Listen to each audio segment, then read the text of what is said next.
Assalamualaikum warahmatullahi wabarakatuh. Perkenalkan, nama saya Firda Amelia Damayanti, NPM 10060319059 dari program studi farmasi. Pada kesempatan kali ini, saya akan menjelaskan hasil penelitian saya yang berjudul Kajian Literatur Profil Farmakokinetika Sakubitril/Valsartan pada subjek sehat dan gagal jantung.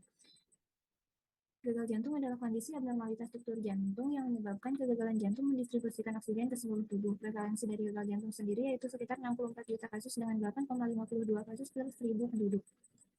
Berdasarkan fraksi ejeksinya, gagal jantung dibedakan menjadi dua.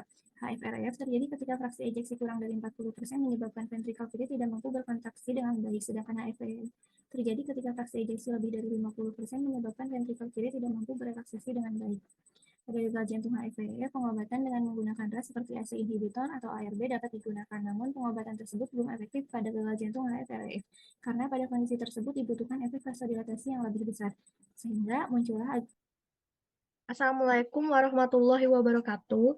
Perkenalkan, nama saya Elia Febriani dari Fakultas MIPA Prodi Farmasi. Di sini saya akan menjelaskan mengenai artikel spesial saya yang berjudul Kajian Potensi Pengaruh Penerapan Teknologi Plasma Terhadap Efektivitas Ketercampuran Sistem Emulsifikasi. Untuk bahasannya, ini berupa pendahuluan, metode penelitian, hasil penelitian, dan pembahasan, serta kesimpulan.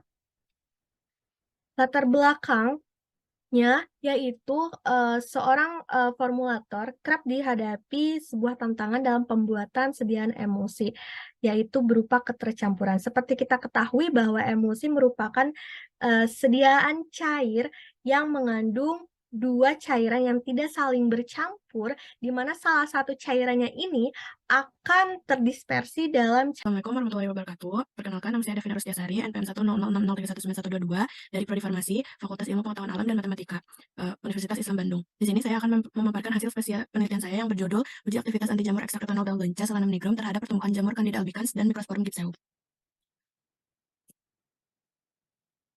Penyakit kulit merupakan penyakit yang dapat disebabkan oleh perubahan cuaca, alergi, virus, serta jamur, yang biasanya ditandai dengan ruam, kemerahan, gatal-gatal, ataupun terasa nyeri pada kulit yang terinfeksi.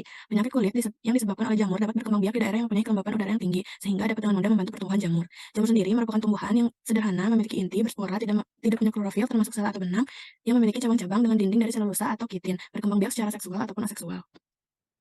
Contoh dari jamurnya yaitu ada Candida albicans dan Microsporum gypseum.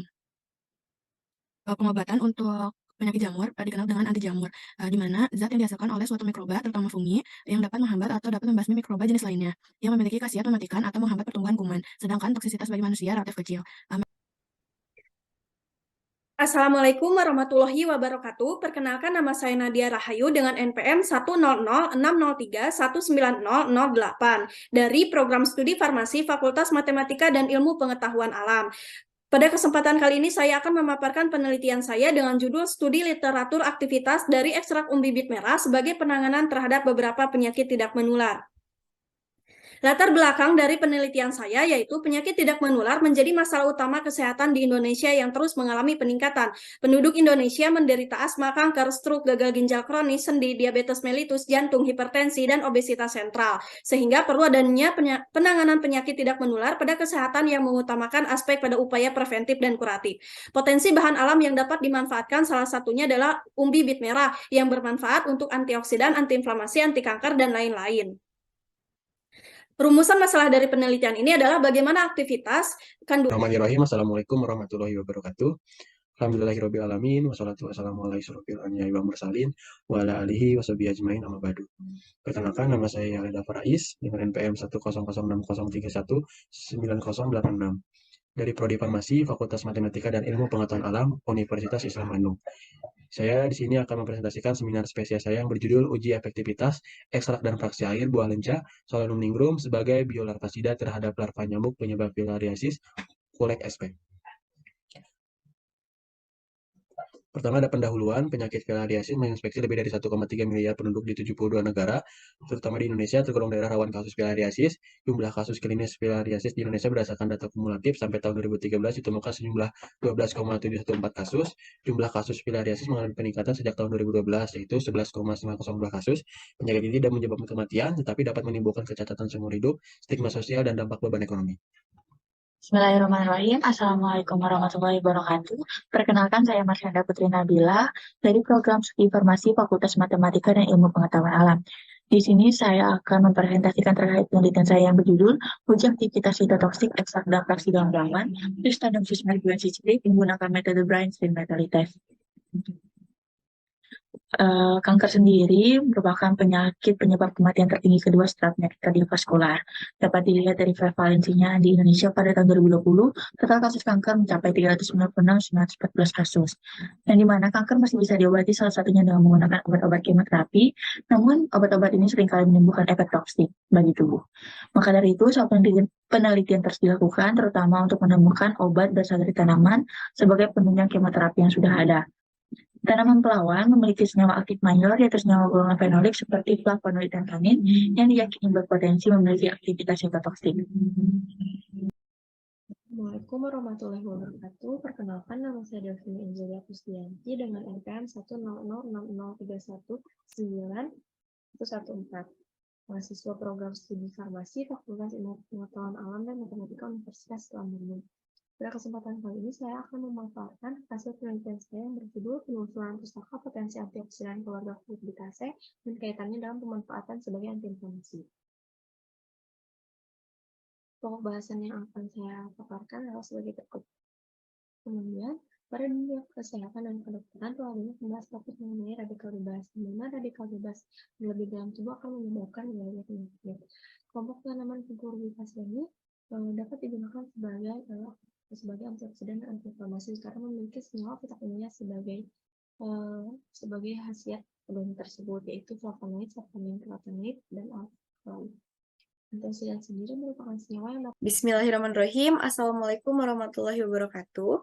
Perkenalkan, nama saya Clarissa Ananda Putri dengan NPM 160319152, berasal dari program studi farmasi Fakultas MIPA.